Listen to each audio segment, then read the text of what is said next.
Okay, here we are in part 2 of our LegalTrac video, and we're actually going to do some searching. The last video, you may recall, we just did a publication search and pulled a random article from an edition of the ABA Journal. And you're searching one of two ways. You can do a googly type search where you click into the search box and enter your terms, or you can go to the advanced search page. Let me open this up in a new tab. I don't want to use the advanced page in this video. However, I use this a lot. And what I like about the advanced search page is it lists every field that you can search.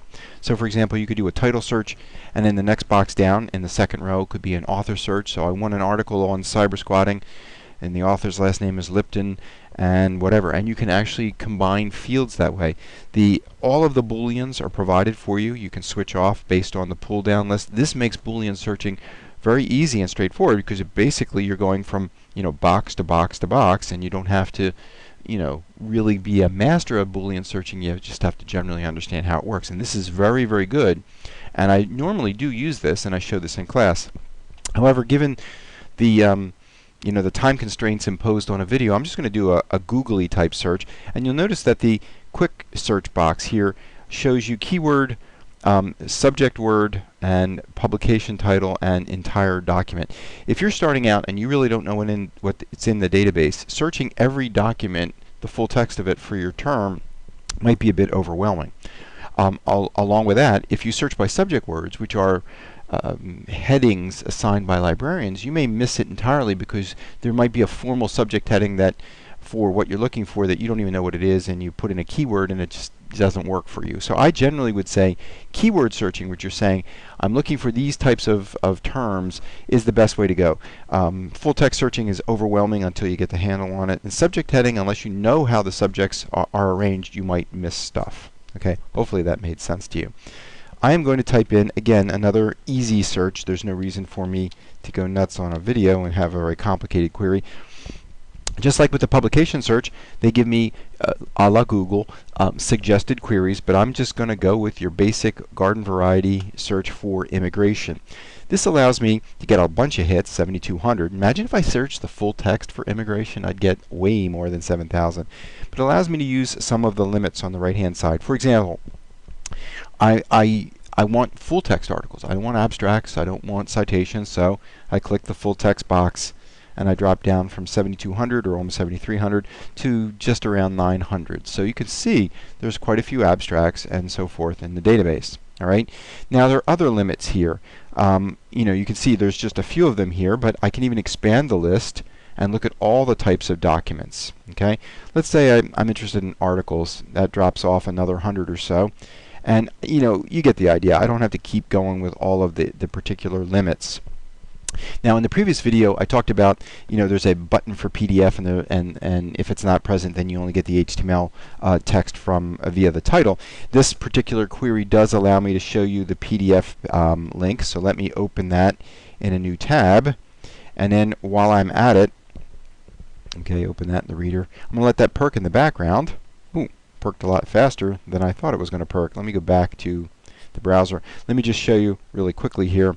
This is what the HTML full text looks like. Okay, basic, straightforward. No big deal. If you like this, it's great.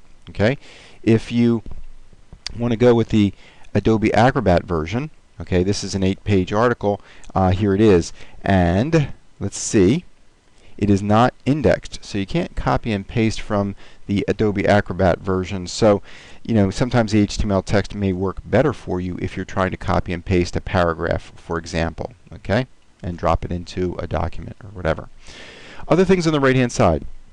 If you want to email this to yourself, right, my recommendation to you is you send the item as an attachment. Okay, it doesn't default to that. You have to click it. If you don't do that, it's just going to drop the HTML text in the middle of your email, and then you're going to have a bunch of emails with the text in them, and it goes on and on and on. Whereas this will drop 1990s looking HTML, very plain Jane HTML, but it'll drop it as an attachment at least, and I think that's a better way to go. That, in my humble opinion, is the better way to go. Let me show you what that plain Jane HTML looks like from the 1990s. I'm going to download, in this case, the HTML. And What the heck? Let's open it in Firefox. Let me show you what this looks like. It looks like that. This is back in the day. This is what HTML looked like, and that's what you're going to get as the attachment. So just want you to be aware of that, but it is the way to go. Now let me get rid of this, clean up some of my flotsam and jetsam I've left. What else is there to talk about? One more thing.